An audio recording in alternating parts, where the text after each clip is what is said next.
دین میں سختی رسول اللہ صلی اللہ علیہ وآلہ وسلم سخت ناپسند فرمایا کرتے تھے۔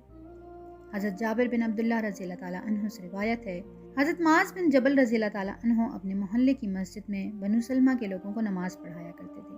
ایک مرتبہ انہوں نے عشاء کی نماز میں سورہ بقرہ پڑھنی شروع کر دی۔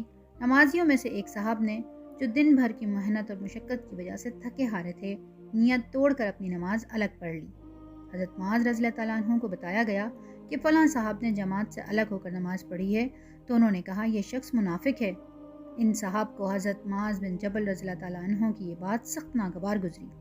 وہ رسول اللہ صلی اللہ علیہ وآلہ وسلم کی خدمت اقدس میں حاضر ہوئے اور عرض کیا، یا رسول اللہ صلی اللہ علیہ وآلہ وسلم، ہم محنت کش ہیں، اپنے ہاتھوں سے مزدوری کرتے ہیں اور اونٹوں کے ذریعے پانی بھرتے ہیں۔ آج معاذ بن جبل نے ہمیں نماز پڑھائی اور اس میں سورہ بقرہ شروع کر دی۔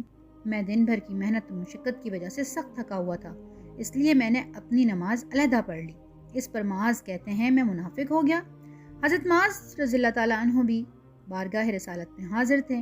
حضور اکرم صلی اللہ علیہ وآلہ وسلم نے ان سے مخاطب ہو کر 3 مرتبہ فرمایا، اے معاذ، کیا تم لوگوں میں فتنہ برپا کرو گے؟ اے معاذ، کیا تم لوگوں میں فتنہ برپا کرو گے؟ اے معاذ، کیا تم لوگوں میں فتنہ برپا کرو گے؟ اس کے بعد آپ صلی اللہ علیہ وآلہ وسلم نے ان کو ہدایت فرمائی کہ نماز میں چھوٹی صورتیں پڑھ لیا کرو، کیونکہ نمازیوں میں بوڑھے، کمزور اور محنت کش سبھی قسم کے لوگ ہوتے ہیں۔ اللہ کے رسول صلی اللہ علیہ وآلہ وسلم ہمیشہ دین میں آسانی کو پسند فرمایا کرتے تھے۔